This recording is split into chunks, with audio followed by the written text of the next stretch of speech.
Саламатсыздар, урматтуу телекөрүүчүлөр. Регион телеканалында ачык маек көрсөтүүсү. Аны алып барган мен Гүлдана Момунова. Ал эми бүгүнкү менин маектөрүмдүн коногу Министрлер кабинетинин төрагасынын орун басары УКМК төрагасы Камчыбек Ташиев болмокчу.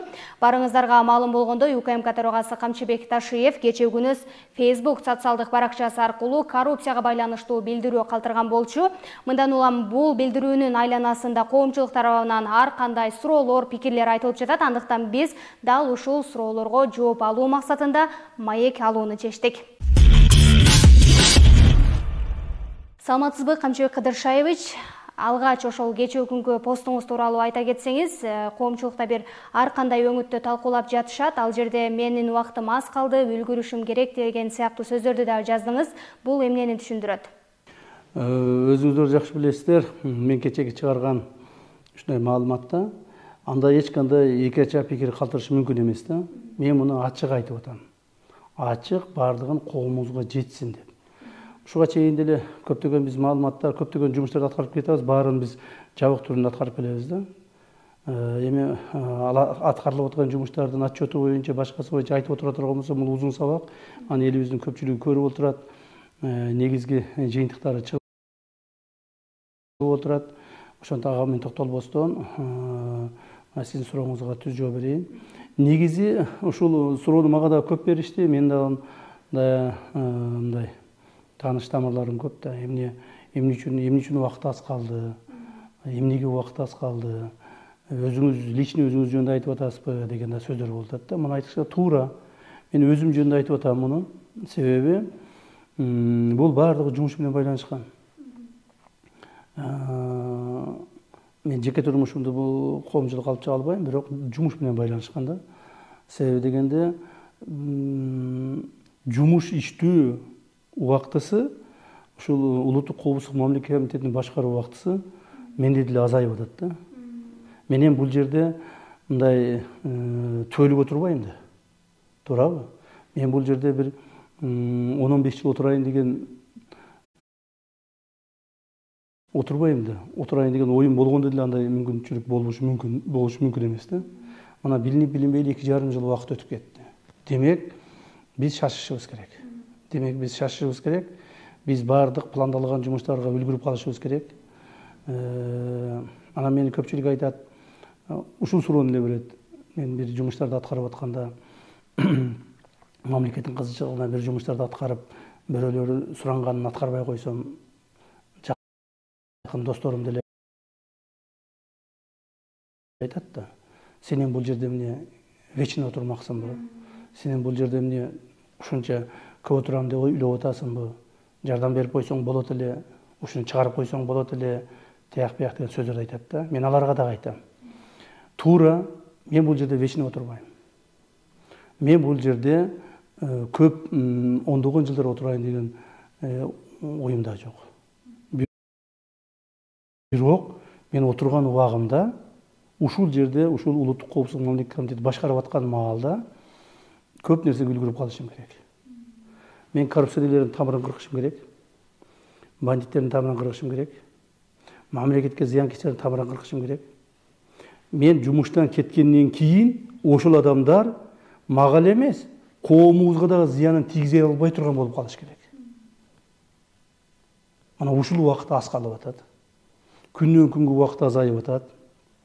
Себеби бүгүнкү күндө мына мен иштөө режимин айтып койсом, мен үчүн ар бир саат өтө кымбат. Кымбат саат. Убакыт кымбат. Күнү түнү тынбай өзүм да иштеймин, менин кул алдында кызматкерлерим да иштейт. Туура биздин УКМКнын ичи деле өтө эле мындай идеальный болгон деп айта албаймын. Бул жерде деле өтө мына кыйын болчу. Азыр тазалап ордуна коюп, баардык функциясын ордуна коюп олтуруп, мен ойлойм кыйла жакшырып калдык. Анан ошол жемкорлорго каршы күрөштүн биринчи этабы канчалык максатына жетти? Мына экинчи этабы башталат деп айтпадыңызбы? Экинчи этабы биринчи этабынан эмнеси менен айырмаланат? Өзүңүздөр билесиздер, мен башында ошо айтып өткөндөй, биз жаңы жумушка келгенде урматтуу президентибиз Садыр Кожоевич экөөбүз сүйлөшкөндө, ал киши менен баарлашканда ушул коррупция менен, айрыкча коррупция менен, оор жана өтө оор кылмыштар менен, беренесинер менен айыпталган кылмыштар боюнча күрөшүүнү 3 этапка бөлгөнбүз. Биринчи этабы ошол башында айтып өткөндөй, биз негизинен ушул системага салышыбыз керек да. Күрөштү системага салышыбыз керек. Бул чындап гана күрөш. Системага салышыбыз керек жана багытыбызды аныкташыбыз керек. Кантип күрөшсөк болот? Кантип күрөшсөк натыйжалуу болот? Кантип күрөшсөк мамлекетке пайдасы тиет? Ушул максатта биз биринчи этабын бүттүк деп айтсак болот. Себеби дегенде, мына биринчи этабын биз жаңыдан келгенде бул мамлекетке өтө кыйын болуп калган экен. Мамлекеттин бардык тармактары, бүт бар тармактары, айрыкча мамлекеттик органдын бүт бардык тармактары өтө чоң кооптуу абалда болуп калган да. Коррупция десең коррупция. Жанагы уюшкан кылмыштуулук топтор менен чогулуп кеткендиги, алар менен биригип кеткендиги, уюшкан кылмыштуулук топтун мамлекетте толук өзүнүн бийлигин жүргүзүп калгандыгы. Кайсыл жерге барсаң, барып тиги менен сүйлөш керек, аны менен сүйлөш керек, тигил разборка кылып бериш керек, тигил чечип бериш керек. Ушундайлар сүйлөшүп калышкан. Даже керек болсо кайсыл партияга ким кандидат болуп барат, ким депутат болуп барат, ким кайсыл мамлекет кызматка барат, ошону дагы ушул уюшкан кылмыштуулук топтун жетекчилери менен сүйлөшүп чечип калышкан. Жерлерде, район, шаарларда уюшкан кылмыштуулук топтун өздөрүнүн мындай орусча айтканда положениясы болуп турган. Кармап турушкан. Сузак районунда бул кармайт, Жалал Абад шаарын бул кармайт, Токмокту бул кармайт, Ысык көлдү бул кармайт, Нарын облустун бул кармайт деп ушинтип бөлүп калышкан. То есть булардын өзүнүн системасы болгон. Мына мамлекеттик органдарда мына бизде министр, губернатор, анан кийин аким, айыл өкмөт дегендер бар го. Кудду ушинтип булар бөлүп калышкан. Керек болсо айыл өкмөттөргө чейин бөлө башташкан. Мисалы Сузак районунун паланча айыл өкмөтүнүн положениясы түкүнчө депчи. То есть ушундай схеманы коюп алып, мамлекеттик контролду бул мындай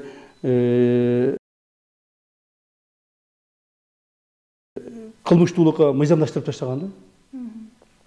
Ушулардын бардыгын жок кылып, талкалап, керектүүсүн түрмөгө тыгып, керектүүсүн жоопкерчиликке тартып, керектүүсүн андан дагы катуураак жазаларга тартып, системага салыш керек болчу. Бул уюшкан кылмыштуулук топ менен күрөш. Коррупционер менен күрөш боюнча айтсам, коррупционерлер кайсыл тармакка барсаң, кайсыл тармак менен мындай катыш болбосоң, ким менен сүйлөшсөң, бардык коррупция менен чечилип калган. Кыргызстандагы иштердин баары коррупция менен чечилип калган. Эмне десең дагы. Керек болсо магазинге барып бир нан сатып алсаң дагы бул коррупция болуп калган. Себеби ошол сатып алынган нандын налогу төлөнбөйт. Төлөнсө жарым-жартылай төлөнөт. Же болбосо нан контрабанда менен кирип турат. То есть ушунчалык биздин коомубуздун тамырына коррупция жайылып кеткен да. Эми ушуну кантип тазалайбыз? Ушул экөө менен күрөш, мына биз башында ойлогонбуз, келгенде эле азыр каттуу чечимдерди кабыл алып туруп, иштесек бир 2-3 айда бүтүп койсок керек, 6 айда дегенде баарын тып-тыйпы кылып коебуз деген оюбуз болгон да. Бирок муну менен күрөш, мына өзүңүздөр көрүп тургандай 2,5 жылга созулду биринчи этабында. Биринчи этабында биз түшүндүк, булар менен кантип күрөшүш керек, буларды кантип мыйзам жолуна салыш керек, буларга кандай биз мындай жоопкерчилигин карашыбыз керек. Мына ушуну биз, ушуну түшүнүп, ушуну билип, ушуган көзүбүз жетип, ушуну ыкмасын үйрөнүп тактагы чакты 2,5 жыл убактыбыз кетти. Мына азыр мен билемин. Мен азыр билемин коррупционерлерди каерден кармашты. Коррупционерлер каерде бар. Кимден канча акча алып атат, кантип алып атат, бүт бардыгын билип бүттүм. Бүгүнкү күндө эми азыр биз тармактарга киребиз. Тармактарга кирип, мурда биз тутулган гана коррупционерлерди кармап атсак, бир жерде случайно тутулуп калат, бир жерде случайно акча бергенди кармап калабыз, же башка кылабыз, ушуну кармап атсак, ал дагы өтө көп болуп атты. Эми мындан ары биз ушул тармактарга киребиз. Тармактарга кирип, тармактардын арасында коррупцияны жоебуз. Так, түп тамырынан менен кырка баштайбыз. Бул маселени чечиш өтө оор болду. Ошондуктан мен ойлоп атам, мына кийинки экинчи этабыбызда биз коррупция менен күрөшүүнү, коррупция менен жана уюшкан кылмыштык топтор менен күрөшүүнү биринчиден күчөтөбүз. Экинчиден мыйзамдын толук күчүн пайдаланабыз. Бул деген мурда биз ачык эле айтыш керек, коррупционерлерди кармаганда мисалы бир мамлекеттин бир 100 миң сом акчасын жеп койсо, ну ладно, сен 500 миң төлө, же миллион төлөп туруп, мамлекеттин бюджетине төлөтүп туруп, анан кийин соттон штраф кылып, же болбосо мындай бир жеңилирээк жаза менен кутулуп кетчү эле да, азыр андай болбойт.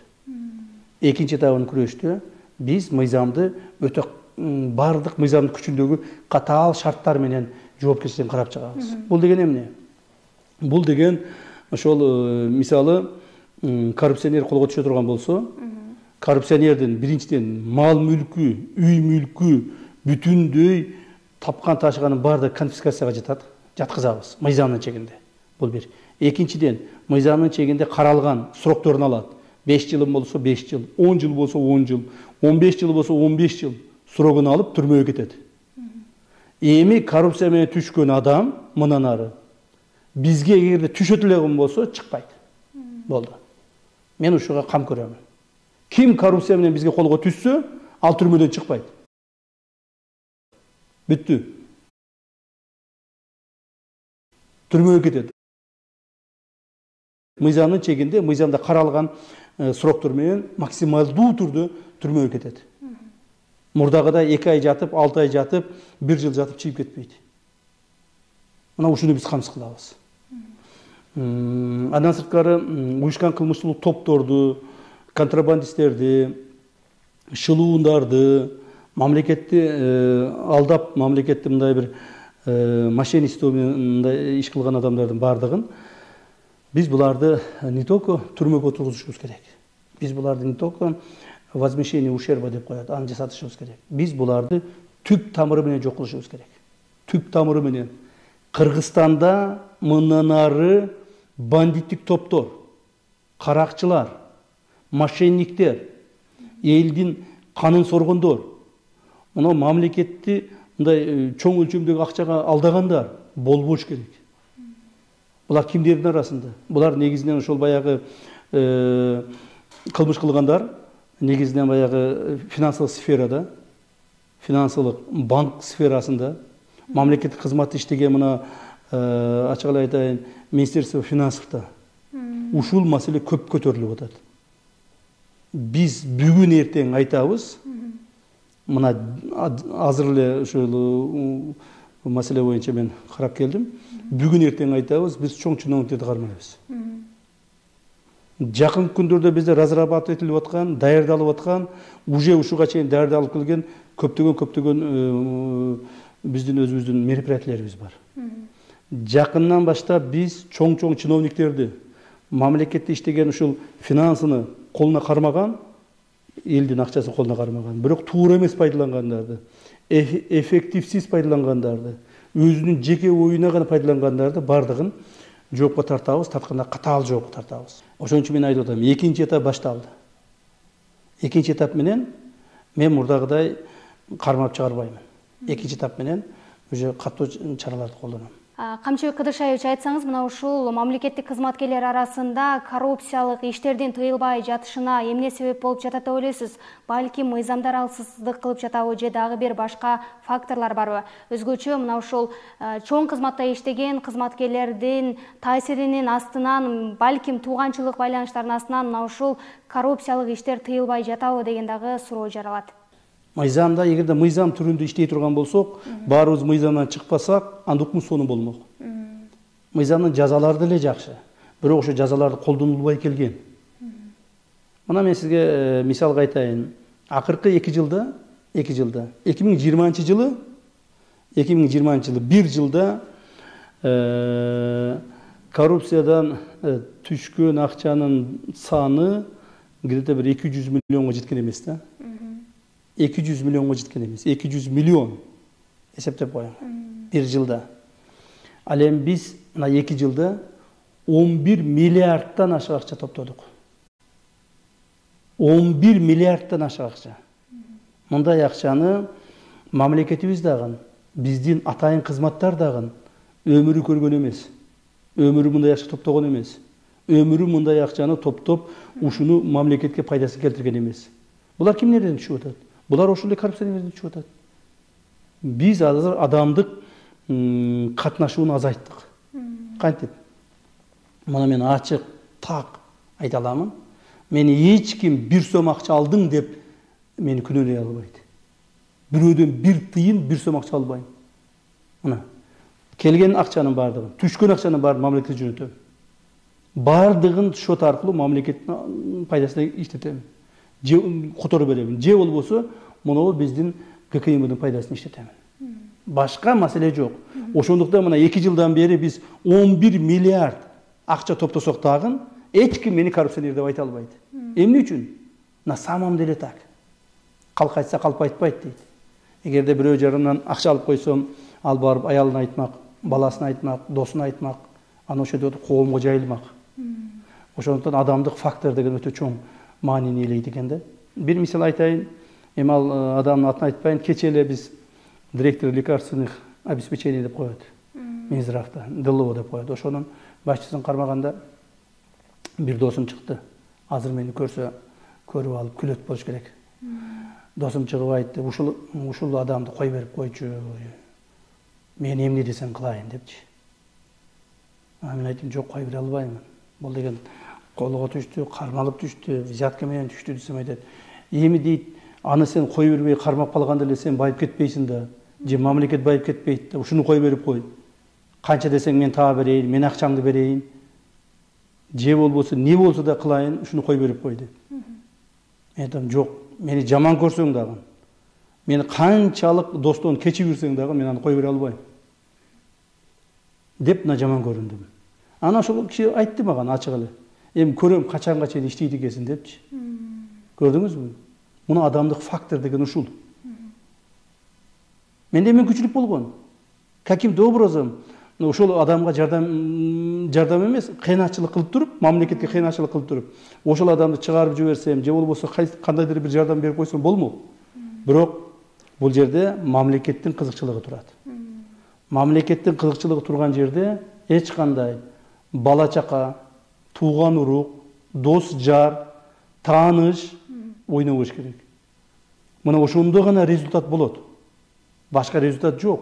Кимдир бирөө жакындарын өтө жаман көрүнүш керек, бирок мамлекет оңдолуш керек да. Буйрса мамлекет оңдолот. Кудай кааласа, Кудай буйрса мамлекет оңдолот. Ушундай баягы адамдык факторлордон биз кетишибиз керек деп ойлойм да. Бул ай ичи өзгөчө кылмыштуу топ тарабынан катылып келе жаткан курал жарактар дагы көп көлөмдө табылды. Ок атышуу учурлары катталды, террорчу дагы жок кылынган учур болду да.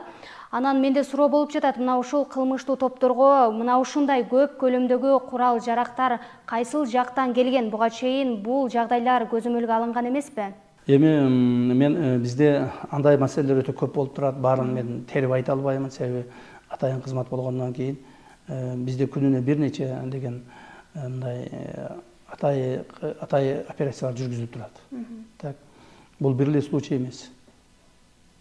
Ар дайым курал жарактар алынып турат, курал жарак ташып келгендер жоопко тартылып турат. Ошондуктан биз үчүн эң башкы результат коомдо тынччылык. Коомдо тынчтык болсо, стабилдүүлүк болсо, биздин жакшы иштегенибиздин результаты ошол. Мына ошол эле каракчыларды, куралдуу каракчыларды кармап, жазага тартып, нейтрализовать этип жасаш биздин жумуш. Биз өзүбүз жумушту аткарып атабыз, мындан ары да ошентип аткарылат. Ким мамлекетте мыйзамсыз курал көтөрүп жүрсө, мыйзамсыз көтөрүлгөн куралды колдонууга аракет кылса, же тынч жашаган элдин бүлүндүрөм дей турган болсо, анын жазасын беребиз. Бергенде да өтө катаал жазасын беребиз. Ошондуктан бул куралды туура колдонгонду же туура пайдаланганды дагы коомчулугубуз билиш керек да. Чек арадагы контрабандага каршы дагы бир катуу күрөш жүрүп жатканына күбө болуп жатабыз. Ошого карабастан айрым аскер кызматкерлери мына ушундай кылмыш иштерине барып жаткан учурлар дагы деле катталып жатат да. Анан өзгөчө айрым саясатчылар жогорку трибунадан туруп алып ушул аткезчилердин талабын талашкан учурлар дагы көп кездешип жатат. Негизи эле ушул аткезчилик канткенде жоюлат?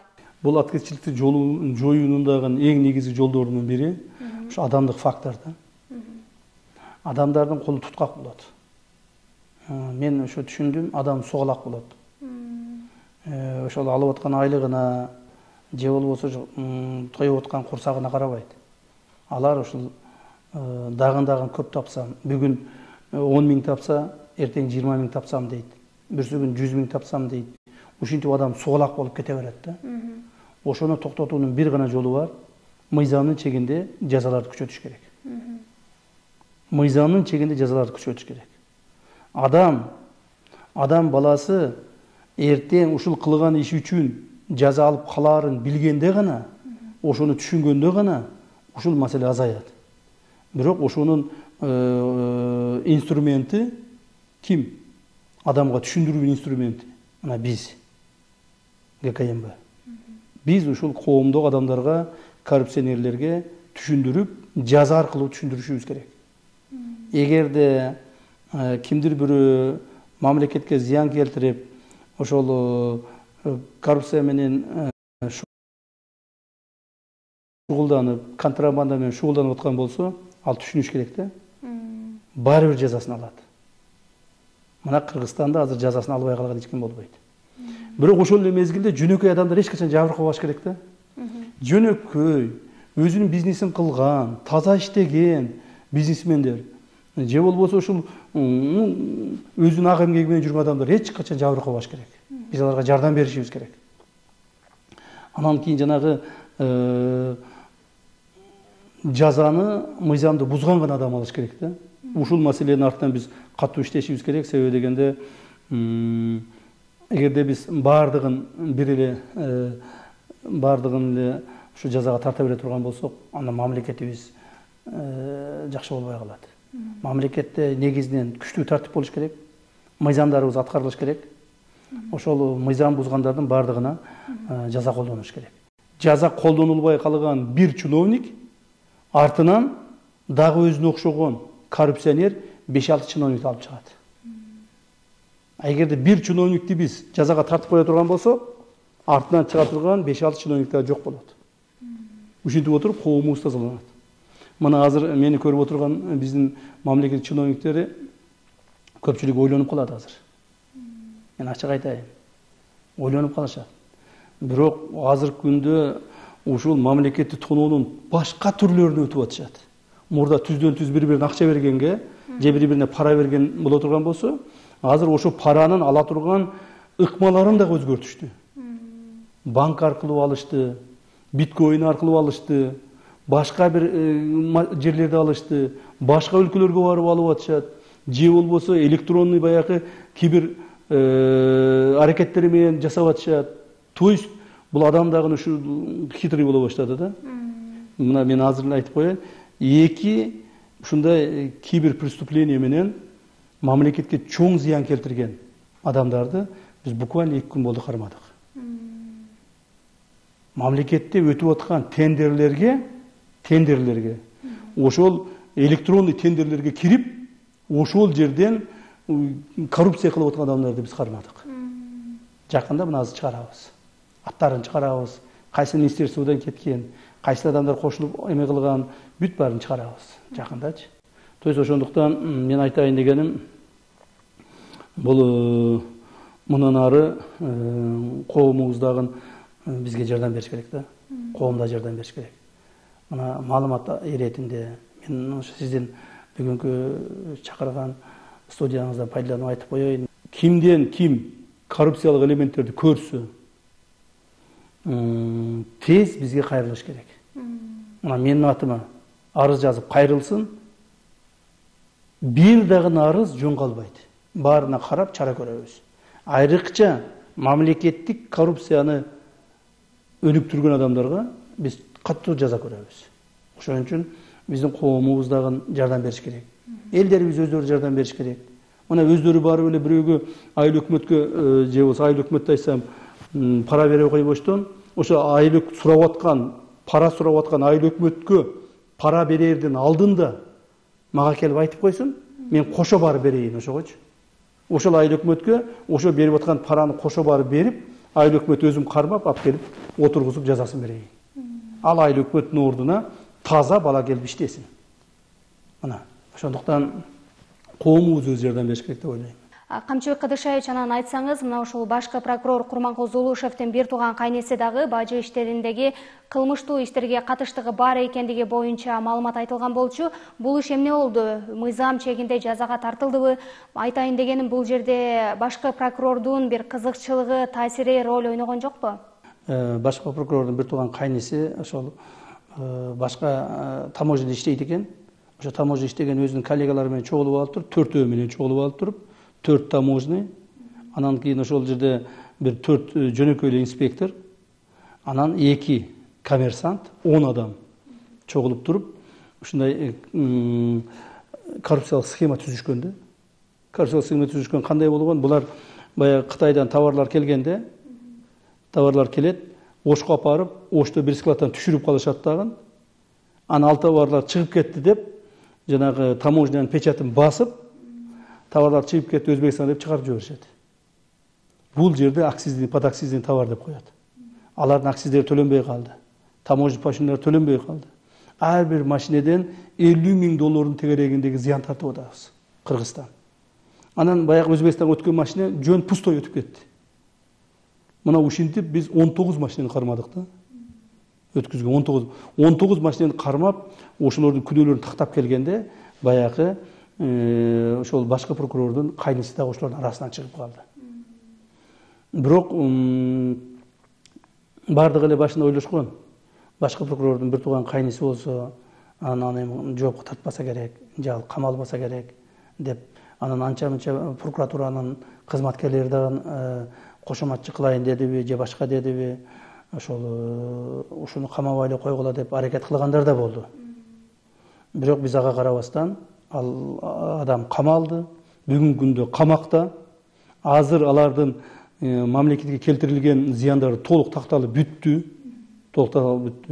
Мыйзам бар, мыйзамдын да каралгандай, эгерде алар ушул мамлекетке келтирилген зыянды 2 эсе төлөй турган болсо, ал адамдарды биз чыгарганга милдеттүүбүз. Мыйзамда ушундай бир беренебиз бар. Ошонун негизинде азыр каралып атат, бирок алар азырынча бир да сом акча төгөлек. Жакында ушул боюнча бир чоң комиссия өткүзөбүз. Ошол негизинен жумушту бүтүрөбүз. Бирок башкы прокурор Курманбек Тотуралиевич бир да жолу кийлигишкен жок. Менен туура бир тууганын кантип сурабай коет. Менен сурап атты. Эмне болуп атат, кандай болуп атат, кандай болот. Мен айттым. Ошо кылмыш белгилери бар, кылмышка катышкан. Ошол керек болсо, ошону уюштургандардын бири болгон деп айтып бердим. Айтып берсем мына болду. Мыйзам чегинде караңыздар. Мыйзам чегинде жоопко тартайлы. Аны мен сактап калайын деген оюм деле жок. Бирок ошол башка тууган уруктарыбызга, башкаларга ошол бир сабак болсун деп ал киши катышкан жок. Курманбек Тотуралиевичтин ушул ишине мен ушул мүнөзүнө баа бердим да. Анан ушул коррупция менен күрөшүү боюнча билдирүү жасаганыңызда бир экинчи этабы бир катуу боло турганын эскертип өттүңүз. Ошол эле учурда балам болобу, дос тууганым болобу, ага карап отурбаймын деп айттыңыз да. Анан коомчулукта дагы айтып атышат, айрым пикирлер бар. Бул жерде эмнени айткысы келди? Балким кимдир бирөөгө коңгуроо кагыш кылдыбы Ташиев деген дагы сөздөр айтылып атат. Туура, мен тууган уругума да коңгуроо кылып атамын. Эми билесиздер, бийликте отургандан кийин ар түрдүү тууган урук чыгат. Кыргызда ушундай эле көп. Бийликке келдиң, тууган уругуң көбөйүп кетет. Бала чакаң, бир туугандарың, досторуң тияк баарына кагыш кылып атам. Эгер кимдир бирөө менин жакындарымдан, мен мына азыр биринчи жолу айтып атамын сиздерге. Комитетте деле мен чогулуш өткүзөм да. комитетте бизде бир чоң актовый зал бар, бир 500 адам отурат. Ошолордун алдында мына азыр айтсам ал эч ким мени калп деп айта албайт. Ошолор чогултуп турган мен айтам. Эгерде менин кайсыл бир тууганым, жакындарым кылмыш кыла турган болсо, коркпостон жоопкерчиликке тарткыла деп атам. Тарткыла. Так, өзүңөр тарта албай, өзүңөр коркуп же кой, ушинтип айтып койду элдин көзүнчө, анан кийин эртең бизди да куугунуктабасын дей турган болсоңор, мага алып келгиле деп атам. Мага алып келип бергиле, мен жоопкерчиликке тартайын. То есть мамлекеттин кызыкчылыгы дегенде бүгүнкү күндө мен үчүн мындай тууган уруктун мааниси азайды да. Мен мындай тагдырга туш келем деп өзүм деле ойлогон эмес элем, бирок ушул тагдырга туш келдим. Бүгүнкү күндө мен тууган дебестен, жакыным дебестен, алысым дебестен бир гана максатта мамлекеттин гана кызыкчылыгын колдошум керек болуп калды да. Башка айлам жок. Менин башка жолум жок. Ушул жол менен же аягына чейин чыгып, жакшы адам болуп чыгып кетем, же ушул жолум менен аягына чейин барып, жаман адам болуп чыгып кетем. Бирөө гана, башка жол жок. Анан жеке мен эркин суроо болсун, мындай чарчаган жоксузбу? УКМК төрагасы кызматынан. Мен мындай айтканда физически чарчаган деле жокмун. Бирок мен ачыгын айтып коюш керек, эми коомчулук деле билет. Ошо акыркы маалдарда мени бир аз ден соолугум чарчатты да. Ден соолугум чарчатты. Ден соолуктун бир аз ушу начарлашына дагы ушул жумуш себепкер болушу мүмкүн. Себеби дегенде күнү түнү иш, баардык күндө ушу нервде отурасың. Жанагы кайсыл жумуш болсо дагы мына бүгүн мисалы бир эле күндө бир 10 кылмыш, чоң кылмыштар каттала турган болсо, ошол 10-уна тең көрүп, карап, билип, балдарга ошол тапшырмаларды берип, указанияларды берип, контролдоп карап отурасың. Кээде үйгө барбайбыз. Мына кааласаңыз экинчи этажга чыгып көрсөңүз, менин кабинетим бар, жата турган жерим бар, ошол жерде эле жатып калабыз. То есть жумуш оор. Жумуш оор. Бирок бул жумуштун оордугун биз ага мындай жалыбыз этпейбиз да. Бул биздин тандап алган жолубуз ушул. Ар ким өзүнүн жолун тандап алат. Менин тең досторум бар, жакындарым бар, ойноп күлүп эле жүрүшөт, жыргап эле жүрүшөт. Кээде мага телефон чалып, менин шылымдап коюшат. Эмне болдуң, дагы эле жүрөсүңбү депчи. Бирок мен тандап алган жолум ушул. Мамлекет үчүн, элибиз үчүн ойлоймун акырына чейин кызмат кылабыз. Жана мунун жыйынтыгын чыгарышыбыз керек да. Жыйынтыгы эмне? Жыйынтыгы бирөө эле. Биздин кылган кызматтын жыйынтыгы бирөө эле. Бул деген жөнөкөй адамдар биздин кылган кызматтын жыйынтыгын сезиш керек. Сезиш керек. Алардын жашоо турмушу оң болуш керек. Тынчтык болуш керек, стабилдүүлүк болуш керек. Мамлекетибизде акыйкаттуулук орнош керек. Элдин жашоо турмушу жакшырыш керек. Мына ушул жыйынтык. Эгерде биз буга жете албасак, канчалык аракет кылсак дагы, түн уктабасак дагы, мындай бир кыйналсак дагы, оорусак дагы, ушунун баарына жете албасак, анда биздин кылган ишибиздин эч кандай пайдасы жок. Жөнөн эле могул жерде кыйналып эле жүргөн адам болуп калабыз да. Биз андай болбошубуз керек. Биз кыйналсак дагы, кысталсак дагы, акыры жыйынтыгы чыгыш керек. Жыйынтыгы чыгып, эл ошону көрүп, сезиш керек да. Мен ойлоймун, буюрса элибиз азыркы күндө бир аз болсо дагы сезе баштады. Эми мындан ары, мындан дагы тезирээк сезет. Себеби биз азыр фундамент куюп бүттүк да. Билесиз, үй курганда да үйдүн фундаментин куюп, ошол жери өтө оор да. Анан кийинкиси тез кетет. Биз азыр баардык фундаментти куюп алдык. Башында айткандай, коррупция менен күрөшүү жолдорун, уюшкан кылмыштуу топ менен күрөшүү жолдорун, аларды кандай жоопко тартуу жолдорун жана башканы толук так өздөштүрүп, эми азыр ошону мындан ары да күчөтүүгө аракетти баштадык. Буюрса мындан аркы жыйынтыгыбыз тезирээк жана элди кубандырат деген ойдомун. Чоң рахмат. Соңку суроо болсун. Мына ушул Ташиев өзүн пиар кылуу максатында дагы ушундай кайрылууну жасады дегендер дагы болду. Мисалы, мен убактым аз калды, баарына үлгүрүшүм керек деген сыяктуу сөздөрдү колдонуп, өзүн пиар кылгысы келди дегендер дагы чыгып атат. Туура эми коомчулук деген көпчүлүк көпчүлүктүн оозун тие албайсың. Бирөөсү аны айтат, бирөөсү муну айтат. Чын айтканда менин атымды деле сатып канчалаган адамдар жүрөт. Ой, мен тигин паланчасы болом, түкүнчөсү болом. Анан ошол жылы канчасын мен алып келип камадым, канчасын жоопко тарттым. Бирок азыр азайып калды, почти жокко эсеп болуп калды. Бирок анча-мынча бирин серин дагы деле бар. Ошонун сыңарында элдин оозун тыя албайсың. Бирок биздин негизги максатыбыз, мына урматтуу президентибиз Садыр Кожоевичтин биздин алдыбызга койгон талабы ошол. Эгер президент мындай талапты койбосо, эгер президент бизге ушундай шарттарды түзүп бербесе, эгер президент каалаганыңардай башкара бергиле, каалаганыңардай жашай бергиле, акырын убакыт өтсө болду деп дей турган болсо, биз ушинтип иштемекпизби? Андай эмес. Андай эмес. Президенттин талаптары бүгүнкү күндө эң катаал талаптарды койду. Каттуу талаптарды койду. Бирок ошону аткарышыбыз керек да биз. Кимдир бирөө пиар деп айтабы, кимдир бирөө башка деп айтабы, ал ар бир адамдын өзүнүн оозундагы сөзү. Бирок биздин негизги максат элге кайсылы бир деңгээлде маалымат элге да жетиш керек да.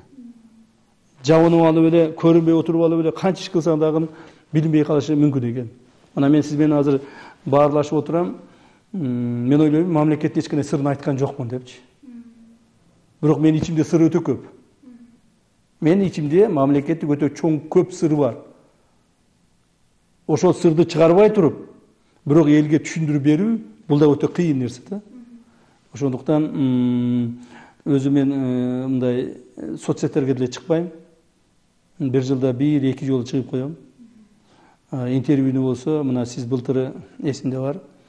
Жанагы эгемендүүлүк күндө мен кыргыз эл баатыры наамын алганда сиз келип интервью алгансыз. Ошондон бери чыга элек болчумун да.